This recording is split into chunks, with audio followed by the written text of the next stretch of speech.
Estamos en Notimundo Estelar con María del Carmen Álvarez y Fausto Yepes. Ante los resultados del último censo poblacional, el vicepresidente del Consejo Nacional Electoral adelantó que para las elecciones del próximo 2025, la ciudadanía deberá elegir ya no 137 asambleístas, sino 151. La noticia requiere profundidad. En Notimundo están los protagonistas de la noticia.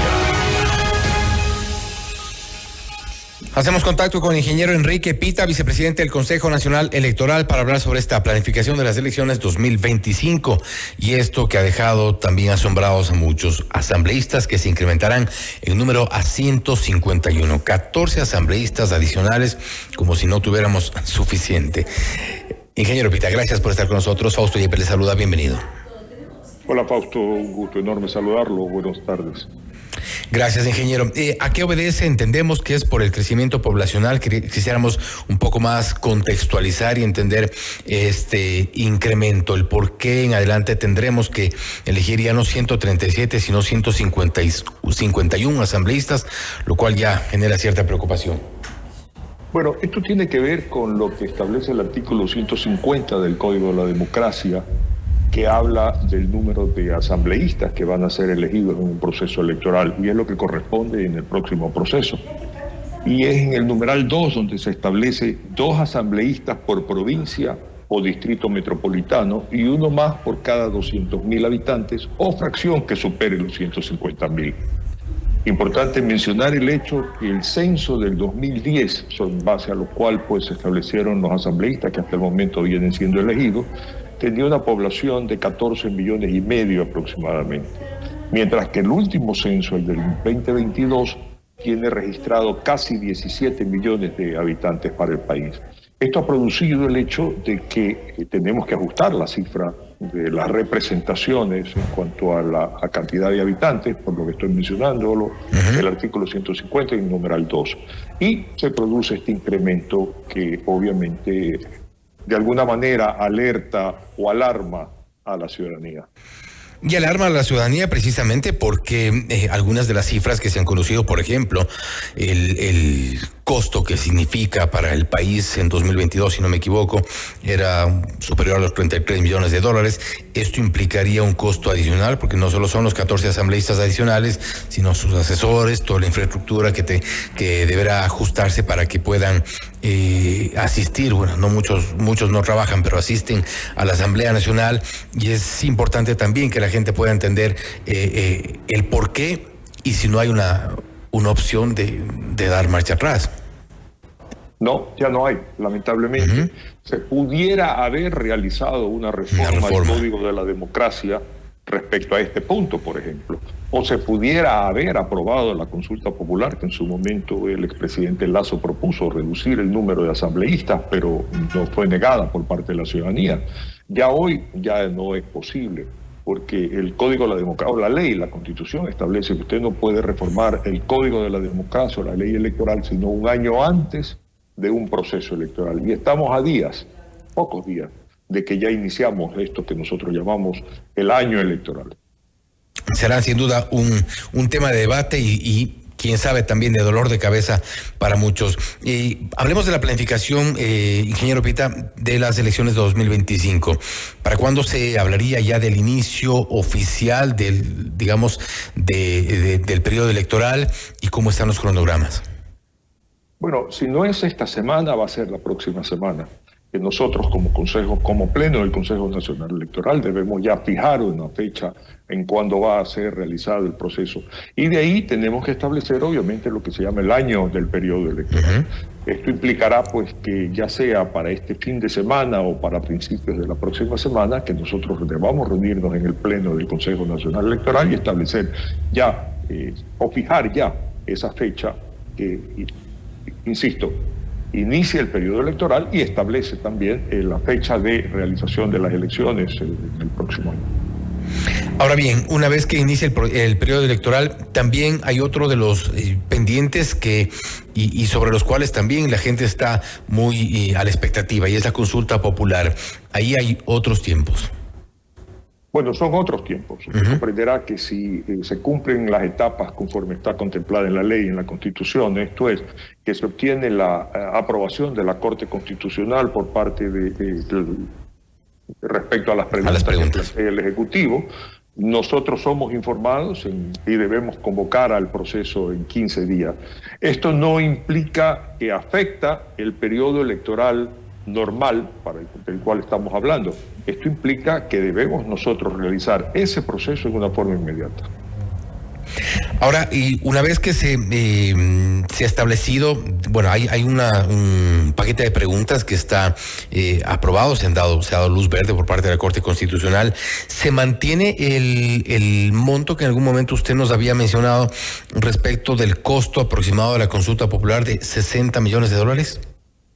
Bueno, es un presupuesto estimado, ¿verdad? Tendrá que ajustarse en un momento dado cuando tengamos el número de preguntas total. Pero sí se mantiene con dólares más, dólares menos. Ha habido un reajuste y se habla de cerca de $50 millones. Pero ya en el momento en que nosotros tengamos el vamos adelante, porque las preguntas están aprobadas, obviamente ese presupuesto tendrá que ser puesto en conocimiento. Hasta el momento ya el Consejo Nacional Electoral viene trabajando, de tal manera que no lo coja de sorpresa el inicio de estas actividades, en cuanto a organización, en cuanto a planificación, en cuanto a diseño de las potenciales papeletas que pudieran utilizarse, de tal manera que nosotros venimos trabajando en una gestión que nos sirve no solamente para este evento, sino para cualquier otro evento que se pueda dar a futuro. Todo lo que se ha logrado adelantar respecto a la consulta popular les permitiría de alguna forma agilitar el momento que ya estén definidas todas las preguntas.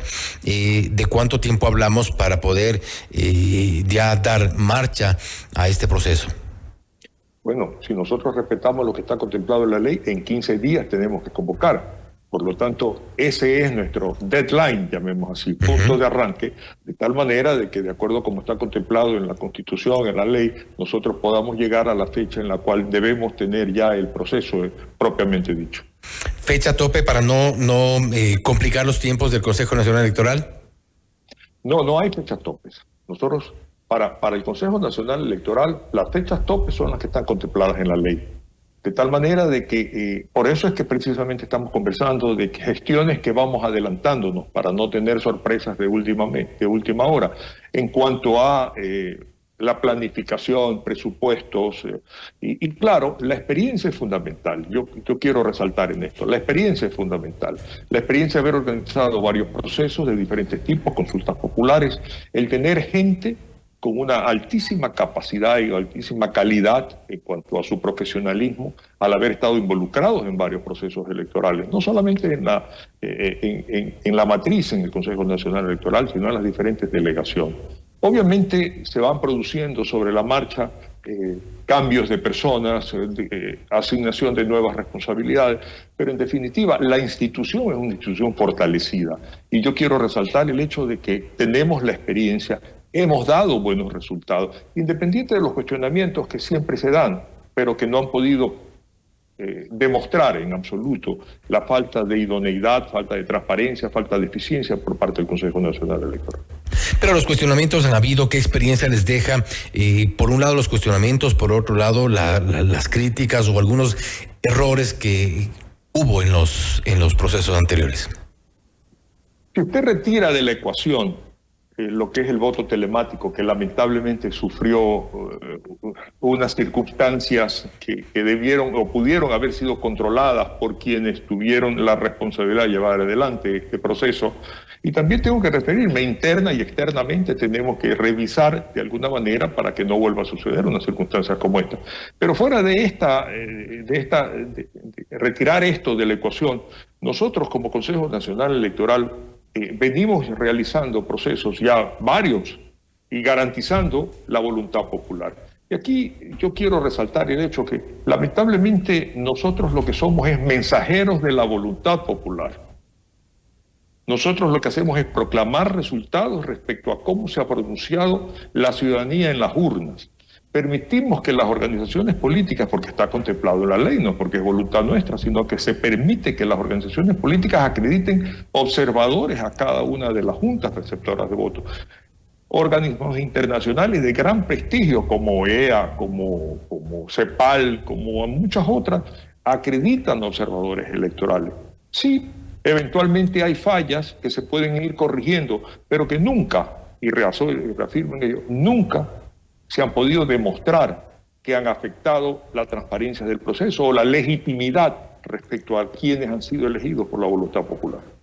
Ahora, en cuanto a los errores, digamos, tecnológicos, pero también ha sido en reiteradas ocasiones un cuestionamiento al Consejo Nacional Electoral, también en su momento, obviamente, al Tribunal Contencioso. Por ejemplo, esta suerte de ceguera que hubo con la campaña de los llamados de la Liga Azul que llegaron finalmente al Consejo de Participación Ciudadana y Control Social, algo que era evidente, notorio, innegable, y ni siquiera lo han podido ocultar hasta el día de hoy, muchos ya sentados en su momento en el Consejo de Participación Ciudadana. Eso fue una crítica fuerte al Consejo Nacional Electoral. Usted tiene razón y yo coincido con usted. En su momento, yo puse una comunicación a la autoridad superior del Consejo Nacional Electoral respecto al cuestionamiento que hacía, porque los spots que habían grabado con recursos del Estado para efecto de promover las candidaturas de quienes estaban postulando al Consejo de Participación Ciudadana, todos se habían presentado con la misma camisa azul. Y obviamente después hubieron otras circunstancias respecto a los cuales lamentablemente también se presentaban en redes sociales con, obviamente, respaldos de carácter político del expresidente Correa y tal. Pero aquí también diferenciemos algo. Lamentablemente, las redes sociales no pueden ser materia de control por parte del Consejo Nacional Electoral. Hay unas limitaciones muy severas, muy graves, en cuanto a la aplicación de ciertas normas que están en el Código de la Democracia. Y aquí quiero resaltar algo. A pesar de las críticas, no solamente de quienes representan a los medios, sino de la ciudadanía, de los mismos asambleístas, mire usted, no se ha hecho nada por reformar el Código de la Democracia en áreas tan sensibles como esta. Ya entramos en un proceso electoral en la próxima semana, ya entramos en lo que se llama el periodo electoral, y sin embargo no se reformó el Código de la Democracia. Los asambleístas eran los responsables de hacerlo, y no hubo la intención de corregir estas circunstancias que lamentablemente limitan la función del Consejo Nacional Electoral y también del Tribunal Contencioso Electoral. ¿Pero se sienten entonces, en cierta forma, atados todavía? Bueno, la ley es la que determina nuestra gestión. En el derecho público usted solo puede hacer lo que está determinado en la ley. Obviamente, usted lo dice bien, uno se siente atado, se siente limitado. Mire usted, por ejemplo, imaginémonos que hay una pancarta gigante en un sitio. ¿Cómo yo asumo? Nuestra gente, y cuando hablo de nuestra gente, nuestros directores provinciales hacen su mejor esfuerzo en bajar esas pancartas. Pero resulta que no tienen una identificación de origen. De tal manera que no podemos saber si se le acredita la responsabilidad a un candidato o una organización política. Son limitaciones que posiblemente si la ley fuera más delicada en eso, pudiera establecerse responsabilidades. Pero volviendo al caso de los famosos de la Liga Azul, ellos no eran terceras personas ni agentes extraños que presentaban estas campañas. Ellos de por sí, con su imagen, con sus voces, con sus gestos, bailes, inclusive abrazos y demás, hacían ese tipo de campañas. Eso era evidente. Insisto en afirmar la gran cantidad de ese tipo de publicidad, ni siquiera la gran cantidad, yo creo que la mayoría, la totalidad de esa responsabilidad se difundía en redes sociales. Y ahí también hay una invitación.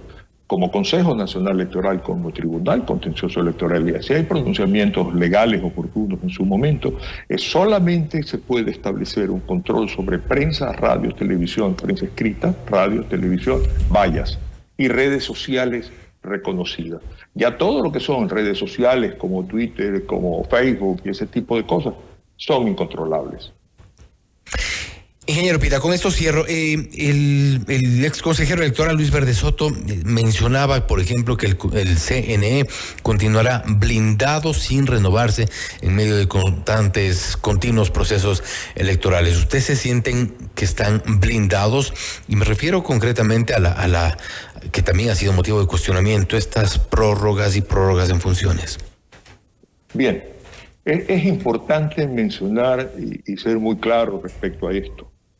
Nosotros debimos haber sido primero reemplazados 2 consejeros y posteriormente 3 consejeros.